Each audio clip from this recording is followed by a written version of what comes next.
keynote speaker la Nick deWilde. Building an audience that serves your career goals. And now I'm going to switch to English. O să trec la engleză acum ca să-l prezint pe Nick, care cred că este deja în main room. Cred că este pregătit. Nick deWilde has spent the better part of the past decade working in education technology. Most recently, he ran product marketing at Series E startup Guild Education. And prior to Guild, Nick was the managing partner of an immersive training program called Tradecraft. He has an M.B.A. and a bachelor's B.A. from Stanford and writes a newsletter about career strategy called The Jungle Gym. Nick,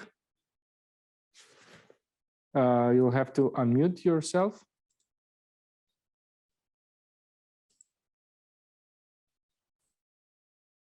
Oh, there we go. Okay, that should work. Can you hear me? Yeah, it works. How are you? Hey everyone, how's it going? I'm in San Diego at the moment, and so it is 8 in the morning. But it seems like it's probably nighttime for all of you. But super appreciative that you all are having me close out your conference. And let me see if I can just jump to and share my slides. Well, so first off, just thank you for letting me close out this conference. I realized that like this topic about building an audience is like kind of funny to come right after talks about hexagonal architecture and MongoDB database patterns. But I also think it's just useful every now and then to like zoom back and think about your career holistically for a moment and figure out sort of why you do what you do in the first place. And so ultimately, like if you're at a conference like this, it means you have some aspiration to develop and advance your career. And so my hope is that talking about audience building sort of gives you a way to actually accelerate those career goals. So before I just jump in, let me just tell you a little bit about myself. That was a great introduction. I'm Nick. Up until about a month ago, I led ambassador marketing at Guild. Also product marketing, did a lot of different things. I actually just recently left the company and went independent, which is a story that ties in pretty well with building an audience that I'll get into at the end. But on evenings and weekends, I write a newsletter called The Jungle Gym that's meant to help you build a more fulfilling career by integrating your work and life. And so that's really been kind of a passion project. It's built sort of a through line through my career as I've jumped from one company to another. And that audience has really allowed me a lot of flexibility to determine what I do next. Prior to Guild, I ran an immersive education program called Tradecraft that helped people break into tech. And we advise sort of hundreds of people about how to navigate their career. So that this sort of overlap intersection between building an audience and figuring out sort of your career path is something that I've just spent a lot of time digging into. And so in order to kind of give you a sense of like why does building an audience matter, especially like if you're a builder, right? If you're a talented, skilled person, it may seem like that's kind of a distraction and a waste of time. And so I want to make you sort of a pitch for why I think it's important. And I'll start with just this copywriting, right? And so a long time ago, right, in early 2020, copywriting was sort of billed as this like 6-figure skill set that every marketer needed to learn, at least. So in my profession, marketing, copywriting is this really valued skill set. I almost think of it like, if code tells computers what to do, copy tells humans what to do. And then in last June, like that perception started to crack. And most of you will have heard of GPT-3, but for the small number of you who haven't, it's a language prediction algorithm. You can feed it 2/3 of a blog post from your favorite writer, and it can spit out the last part without you even realizing you're reading something that an AI wrote. And so almost as soon as it was released, beta users started publishing text that was almost like indistinguishable from human writing. Users started launching tools to auto-generate marketing copy. And so while copywriting hasn't been fully commodified yet, it's unlikely to stay a 6-figure salary for long. And I think copywriting is not the only skill that's at risk of commodification. So by 2022, like 90% of large companies will have adopted some kind of automation technology. These tools will eventually sort of commodify skills across every profession. And if you think they aren't sort of coming for yours, I think that tends to be dreaming. Like I think it tends to be the more highly paid and valuable somebody is, the more there is an incentive for entrepreneurs to try to build and deploy software that can actually commodify certain skill sets. And so, I think over time that's sort of that's a trend that will just sort of continue to happen. So I think, in the face of this change, where like no single skill set at least is necessarily safe. You can always sort of, keep pushing your learning. And I think that's a really valuable skill.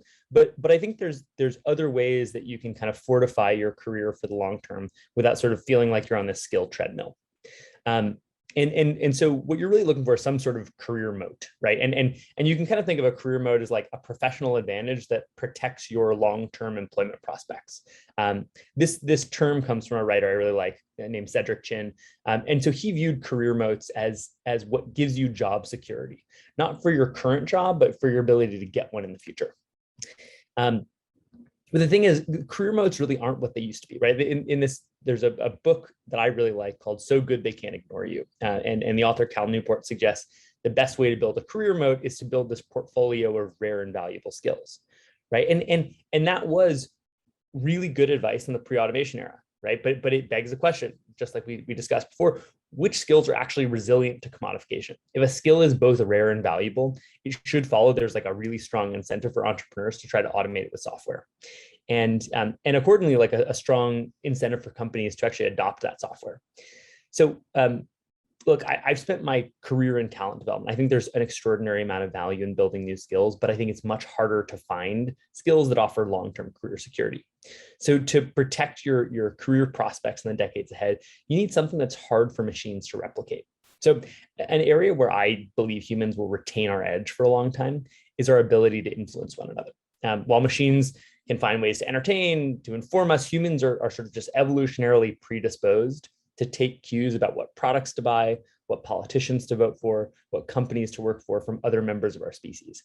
And so given the economic value that comes from those choices, our ability to influence one another probably remains like a suitable advantage for at least the foreseeable future. And so to put simply, like, I think building an audience is a really good strategy for anybody who wants to build a resilient career. Beyond just like downside protection, I also think an engaged audience can help with a lot of other elements of your career. If you want to eventually fundraise for a company idea, job searching, recruiting, winning customers, making friends, generating new ideas. I recently left my job about a month ago, and because I have a newsletter with a pretty modest audience, right? Like 4,000 isn't a crazy audience to have, right? I know people who have a 10x that, right? But just that alone made it so there was just this steady stream of opportunities that gave me this just really easy way to kind of offboard from a single company to something that was a more dynamic career that I was excited about. And so there's a phrase, at least an American phrase, that people talk about having fuck you money. I think the same thing can be true with an audience, right? You can have a fuck you audience that can allow you a lot more ability to be able to decide the course of your career. So before I jump in, I just want to say, like, there are all sorts of ways to think about building an audience and writing, right? Like you can write for passion, you can write for profit. I'm talking specifically about writing for advancement. And so like, for those of you who think about writing as a passion or think about writing as a way to make money, I think those things are totally fine. This is just sort of the specific type of kind of audience building that I'm talking about. Okay, so just to kick things off, like, if you think about the following sentence, to become a blank, I need to build an audience of blank so that I can blank, right? And so a lot of people who are new to building an audience, like, don't find this sentence very easy to complete. In particular, they kind of get hung up on like the first bit, which is like defining professional goals. And I understand that, because setting career goals is really daunting. And it can feel like very out of place when you're just sort of thinking about building an audience for the first time, but it's actually pretty worthwhile. And so the risk of like skipping this step, which a lot of people do, is you miss out on like, what is this optimal audience that you should build? And so instead of spending your time in a way that that enhances your career, you end up doing things that are distracting from it. So just to give you a sense of how the sentence might change depending on your career objectives, here's how like an aspiring seed startup investor might fill this out, right? In order to become a seed stage investor, I need to build an audience of fintech founders so I can generate enough deal flow to attract investment from LPs. An up and coming executive might say, to become a senior executive of my company, I need to build an audience of junior talent so I can prove to my CEO that I'm a capable talent attractor. An independent consultant might say, to become an independent marketing consultant, I need to build an audience of senior marketers so I can generate inbound leads for my practice, right? And so that's just kind of the way you might think about it. And you're trying to sort of project, I think, a few years ahead, right? It's always hard to say like, what do I want to be in 10 years? Like everything's moving very fast. But if you think sort of 2 career jumps out, you're probably in a good spot to be thinking about what kind of audience to build. So let's talk about kind of how you figure out that like first little part, which is your career goals. I think figuring out career goals is really hard. I always sort of think about time as your most precious resource. So whenever I think about like what a good life is, it's kind of being able to spend your time in ways that bring you energy. And so the exercise that I coach people to try is like, imagine a week in your life, like 5 years from today, right? You don't pick some special week where you're on vacation, just like a normal week. And then you like try to like create your calendar, right? Like literally you like open up a new calendar in Google Calendar and you actually start building it out for yourself. And then when you show your current calendar versus your ideal calendar, you'll notice like there's different ways that you're spending time, right? Like who are you spending time with? What locations? What activities are you doing? And that can kind of give you a sense for what kind of career paths make a lot of sense and which ones don't. And so then your question is like, what would it take to make this vision a reality, right? How much would it cost, right? So if you think about like, if like being in an inexpensive location supports that, right? That can kind of give you a sense for what kind of career paths make a lot of sense. Are you in a more expensive city? Are you in a considerably nicer house? If so, then earning a lot of money could be part of those goals, right? What work activities are on your ideal calendar? Do they resemble the ones that are in your current job? And then finally, like, who do you want to spend time with? Do you want to be spending lots of time with your coworkers? Do you want to be spending lots of time alone, hacking on problems? Do you want to spend time with friends and family? Right? All those things are kind of useful to think through. And so now you can start actually like figuring out like, okay, which career paths actually match your aspirational lifestyle. And it's totally okay just if you can't settle on just one. The point is actually to ensure that like whatever audience you build allows you to pursue any career paths that sound enticing. And so this isn't the only way to figure out your career goals, but it's something that I think you can do to like quickly get started, because honestly, like figuring out what you want to do takes a long time. And so this is sort of just a good way to like make sure, hey, like of the things that I might want to do, I'm not sort of building an audience that would go counter to those things. So with those goals in mind, right, then it's a little bit easier about who you should be targeting with your audience building efforts. And so as a thought exercise, there's a few questions I like to consider, right? One is like, who are the gatekeepers that will end up determining whether you succeed or not, right? And so no matter what you want to do with your career, you'll need to like win over somebody to get resources and legitimacy to get what you need. And so an aspiring author might need to impress literary agents, book publishers, and magazine editors. A startup founder may need investors, customers, potential co-founders. So whoever those gatekeepers are for you, like those are the people that you may want to build an audience of. And so then there's another way to think about it. Like rather than just thinking straight like about the specific gatekeepers and building an audience of them, the question is what kind of audience would legitimize you in their eyes? So one option is to sort of write directly for your future gatekeepers, but instead you could actually find an audience that your gatekeepers will find impressive. And so, for example, like the aspiring author may want to build an audience of likely readers to make the case to publishers that you should be taken seriously. The future founder may want to build an audience of potential buyers to impress future investors. And then the last way to think about it is like, what kind of audience does your future employer need to reach? So you can build an audience that will directly benefit the type of companies you aspire to join. So for example, like if you have an audience filled with potential customers and employees for your dream company, it's much easier to make the case that they should hire you. So once you have this hypothesis of who you need to engage, then it's time to sort of just dig in and learn about your audience. And so you can do this through direct interviews, subject matter, conversation with subject matter experts, researching the things that they're reading, joining communities and listening in on conversations. And what you're doing is like, you're trying to discover their needs, but you're also sort of building out like a persona to complete with. You're trying to understand, who are they in terms of demographics, right? Like what's their career history and ambition? What are their goals and interests? What are their media consumption habits? Who influences them? What are these challenges and pain points? And this is going to give you clues about how you can create value for your audience. So now that you have like a better understanding of this audience, it's time to build out this engagement vehicle. And that could be a podcast, a newsletter, a community. It could be you on Twitter. It could be a blog, right? Whatever you think will create real value for your audience in a way that aligns with your abilities. So if that could be writing, it could be doing a podcast, right? Like, so there are all sorts of things. To make sure you've like picked the right type of engagement vehicle, there's a few questions you might answer, right? What topics are you knowledgeable about that you plan to continue studying? What skills are you good at that you plan to continue improving? What information streams you have access to that other people don't? What uncommon experiences are in your past that may end up persisting into your future? And so this is really your opportunity to be expansive, right? If you love to write, start a newsletter or blog. If you're great at speaking, start a podcast or event series. And so there's a whole lot of different ways that you can engage an audience. And so it's worth kind of really figuring out which one is a really good match for both your audience and for your skill set. And if you're feeling like imposter syndrome, this is a quote I've always liked. This guy's the Dilbert cartoonist, Scott Adams.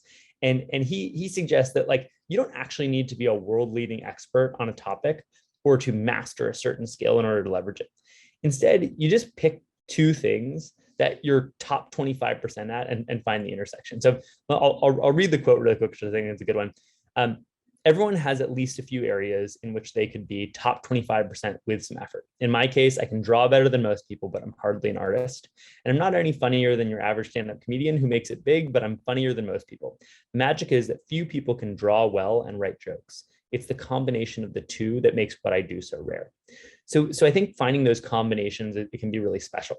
So for example, someone who spent years as an executive recruiter might have top 25% knowledge about the hiring process and comp negotiation. If you also happen to be a top 25% speaker, you could easily create a great podcast about job hunting senior executives. So these are the kind of things where, like, if you find that kind of special intersection, you can find a great place to spend your time. So now, like, let's just revisit this sort of mission sentence that we've talked about for our startup founder. And I'm going to add kind of to the original positioning statement, a second statement. So to become a seed stage investor, I need to build out an audience of fintech founders so I can generate enough deal flow to attract investment with my LPs. I plan to engage this audience by filling their need for camaraderie and market insight by creating an exclusive community for promising fintech leaders. Let's go back to the upcoming senior executive. To become a senior executive of my company, I need to build an audience of junior talent so I can prove to my CEO that I'm capable of attracting talent. I plan to engage this audience by filling their need for career advice by creating a newsletter where I give advice about common career dilemmas faced by junior talent. Independent consultant. To become an independent consultant, I need to build an audience of senior marketers so I can generate inbound leads for my practice. I plan to engage this audience by filling their need for fresh marketing insight by building an aggregated collection of marketing case studies from my network of other independent consultants. So again, you can fill this in for you, but what it's really saying is, like, you want to add to this positioning statement what kind of engagement vehicle you're going to build, and what pain it's actually solving for people. So now you figured out how to position what you're building for an audience that aligns with your career goals, and what you have now is a pretty solid hypothesis for your niche. And this is where kind of the hard part comes in, right? So whether you're starting a newsletter, an online course, an in-person event series, it's time to like put in the work and start building. And so the playbook for growing blog readership is different for growing a community, but these are sort of some principles that apply no matter like what kind of engagement vehicle you're trying to build. So the first is like start with your inner circle. The first members of your audience will likely be your friends and family. And so just like ask them to be patient as you figure out what you're doing. Keep up a regular cadence, ask for lots of feedback, pay special attention to anyone who's like a really close match with your target audience. Like your audience may not be much overlap with your friends and family, but you probably have at least a few people there. Ask for referrals, right? So once you're getting consistently good feedback, send personalized messages to engaged members of your audience, asking if they'd be willing to refer a friend or colleague who might be interested. And if the referrals start coming, that's like a sign that you're ready to pursue the type of audience that you wanted to collect in the first place. Then you want to kind of, now you're sort of ready to go beyond your first network and those referrals, which is like, find out where your audience is hanging out, right? Are they talking to each other on Twitter? Are they posting in some obscure subreddit or Slack community? Wherever they are, just sort of find your way into that conversation. And once you're there, start adding value, right? So before you start advertising what you're working on, try generating some goodwill, right? And as you build up social capital, you'll find openings to share what you're building and invite others to join.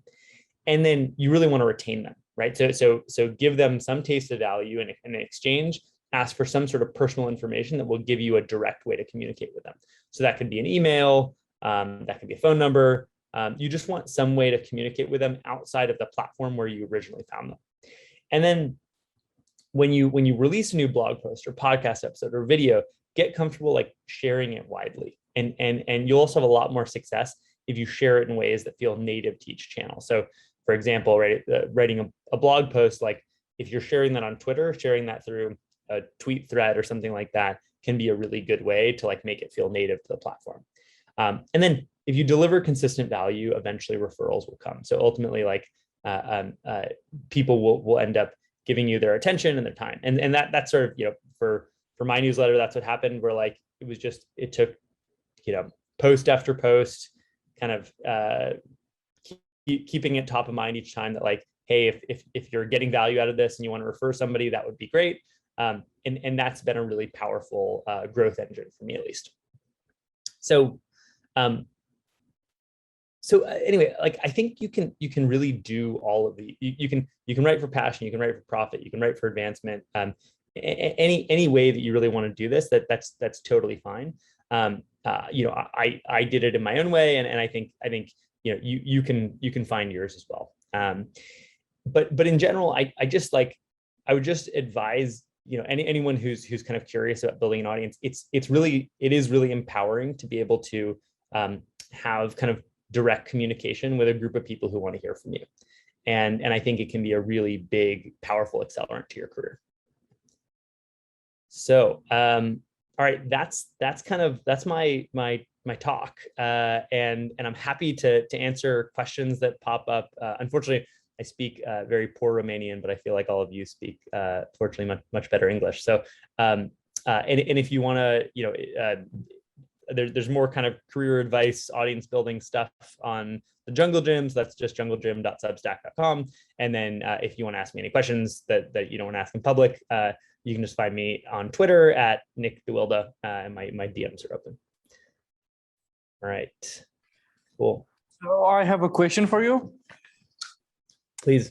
If your work talks for itself, make people talk, especially in your community or in your work field, how do you keep them, or how do you attract them to follow you, to be in your audience? You're saying if your work speaks for itself, how do you build an audience? Yeah. I mean, I think when it comes to attract, like people are generally pretty, people do things that are in their interest, right? So people make decisions about who to follow, who to spend their scarce attention and time on, by like who they think will help them advance in their life, right? And so I always think about like, if you can do work, right, that helps other people succeed at their goals, then like you're in a much easier spot to get people to follow you. So let's say, you're a developer, right? Like if you want to build an audience of other developers who maybe want to get good at something you're already good at, right? You sort of want to adopt a teaching mindset, because if you're teaching people about something that they want to learn, like you're helping them accomplish their goals, and thus they'll be really incentivized to follow you. I think a lot of people end up sort of publishing content that is really suited to what they want to talk about, but really it's much more starting from an audience mindset and understanding, hey, what are the people who might follow you want to hear, and what will keep them sort of tuned in and hooked. Like for those of you who've been kind of obsessed with Web3 or cryptocurrency, which I've certainly been going down that rabbit hole lately.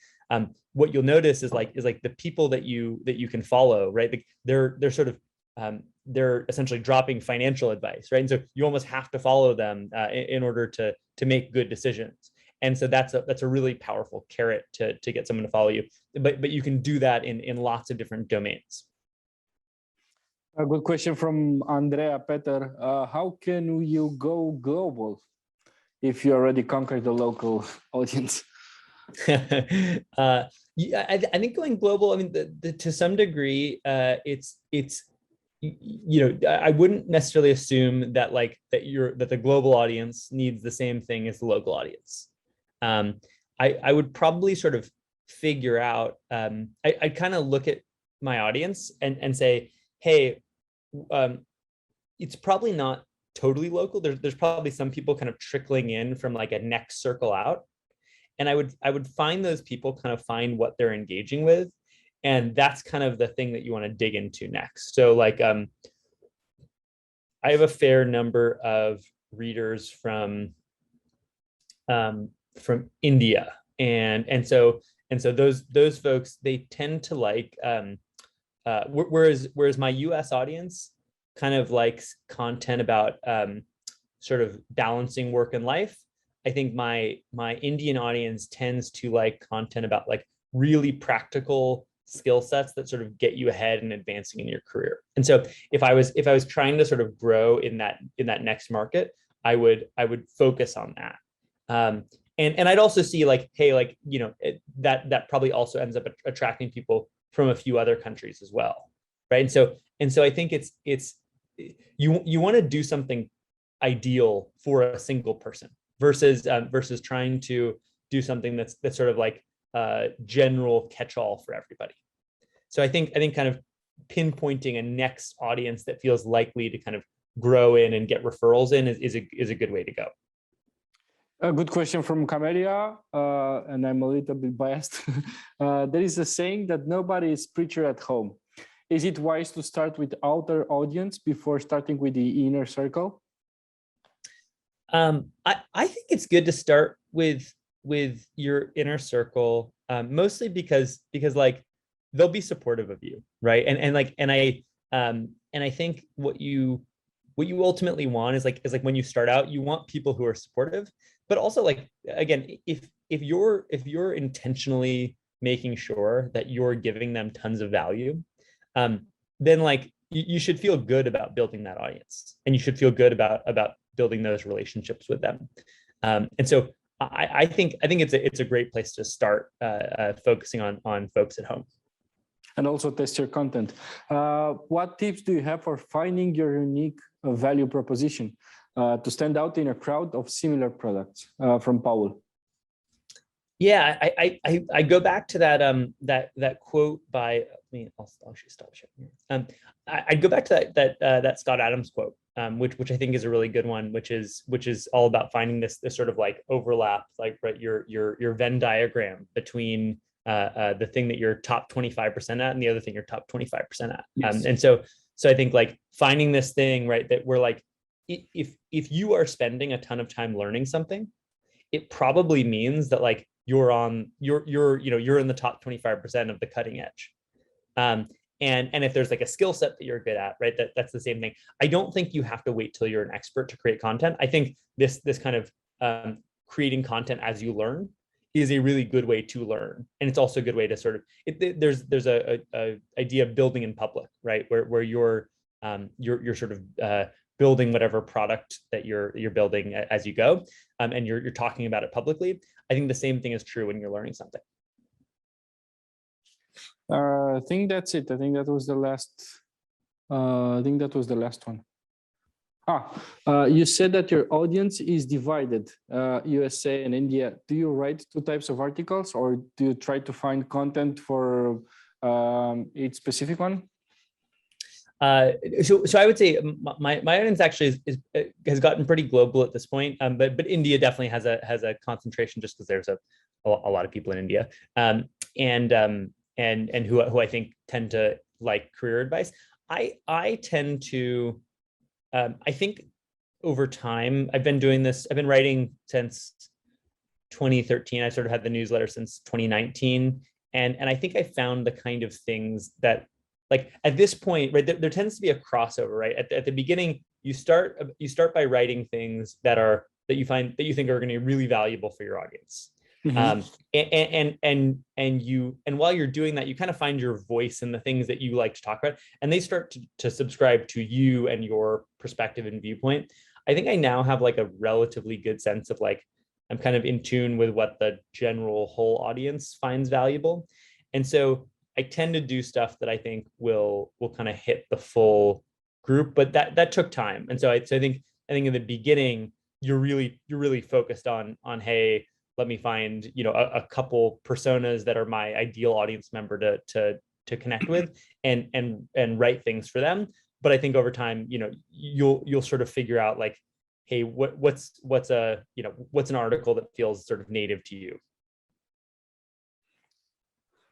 Yeah, I think that was the last one. Oh no, we have one more.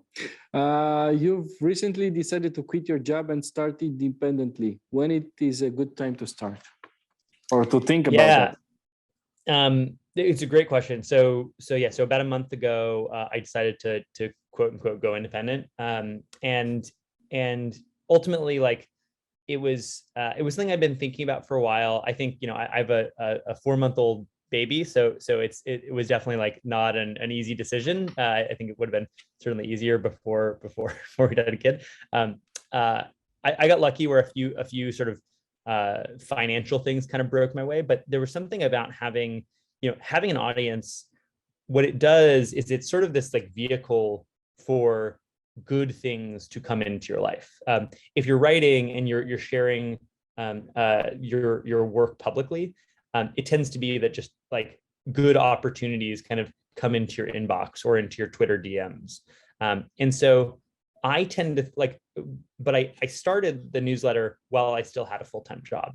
And that was I think a useful thing, because it made sure that like, now that I'm sort of going independent, I feel much more confident to do that, because the audience is already sort of built up, right? Sure, could go away tomorrow, but at least, I feel like I've had a couple of years, I sort of understand it. And so I by doing that on the side, it's been helpful sort of making this transition to independence. And so when it comes to sort of audience building and going independent, I think it's good to like, whether it's kind of earning your passive income as a nights and weekends side project, or it's building your audience as a nights and weekends side project. I think that's useful to do, so you sort of hit some tipping point where you'll be able to kind of float on your own for a good period of time. Another question from Narcisa Lazaroyo, just like a bullet recommendation for tools and channels to recommend to be used for building that audience. So you said podcasts. I think it's there are all sorts of tools and channels you could use, right? So you could do something on YouTube, you could do a podcast, you could do a blog, you could do a newsletter, you could do Twitter, you could do Clubhouse, you could do there's kind of there's a bunch of sort of like channels where you could build that audience. I think the ones like I think if you don't have an email address from somebody, or you don't have hold on one second, turn this light off. I think if you don't have an email address, if you don't have if you don't have a phone number, if you don't have any way you can contact them outside the platform, you're just sort of renting your audience. So building an audience purely on Twitter, I'm always trying to take my audience off of Twitter, because I know that at any point, Twitter could suddenly shadow ban me so that my tweets are only reaching 1% of my audience, right? There's all sorts of things that a platform can do to be able to mediate that relationship. And so I think as much as possible, you want to build an email list. And so that's why I like a newsletter. I think podcasts are great. Like the advantages are you can go talk to any smart person you want and invite them on your podcast, and it's a great way to build relationships. But there's pluses and minuses to each. I think what you want to think about is you're sort of thinking rather than just you first, right? Thinking of your audience first. So what does your audience actually want? What do they need? What would create value for them? And how do they like to consume content? And what's with this newsletter thing? I've seen 3 or 4 journalists from Romania, from some of them writing on IT&C, some of them on about cars. And they've decided to not focus so much on their personal websites or blogs, and instead they go newsletter. What's special about it? Well, with a newsletter versus with a blog, you're writing every time you publish something, you have to promote it to new people, or you have to hope that Google search engines pick it up. Now, I don't like writing for Google. I like writing for human beings. And so to me, a newsletter works because I know that it's gonna hit people's inboxes. Now, there's email deliverability is an issue, right? There's no perfect channel, or else everybody would use it. But I think newsletters tend to be good because you have this portable audience, right? When you build that email list, you can actually take that with you to a different platform. So ultimately, it's more your audience when it's on a newsletter than it is the platform's audience. I think that's a really important thing. I think when it comes to journalists, I mean, in the US, you're seeing all sorts of people leaving, the New York Times and moving to Substack. And ultimately, it can just make a lot more money. It turns out that there's a small number of journalists who are making it so that these newspapers are viable, and if they go off on their own, they can pretty easily earn $5 a month from their subscribers. And so a lot of journalists are realizing that's a much better deal, where they can kind of write about what they want and not have to deal with the bad economics of being part of a newsletter bundle or a newspaper bundle. How do you reconcile the 2-second attention span people currently have and articles?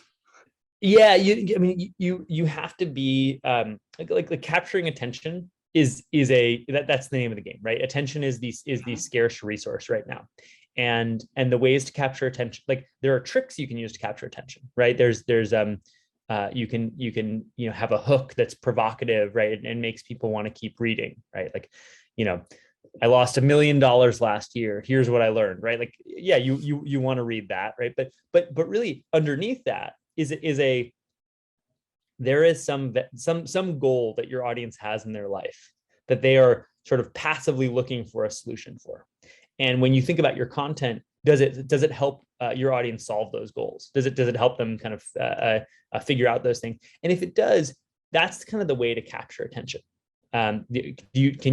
Can you do something interesting that really helps someone do something? So I think sort of thinking about your content as a product in and of itself that solves problems is one of the best ways to make sure you're maintaining attention. And also hopping on newer platforms, it works. So TikTok is exploding right now. And we're seeing this certain big YouTube names, they start to lose relevance. Can also this become a tool? Sure. I mean, I think it's always a good idea to experiment with new platforms, right? You can end up becoming the suggested person, or moving up, catching a wave as it's cresting is always a nice move. And so It's always good to experiment with those things. I think ultimately you need something that's kind of native to your audience and native to you. But like, it's never a bad idea to like experiment and kind of have fun with new platforms. Yeah, thank you very much. Great answers, great speech. Thank you very much for your time.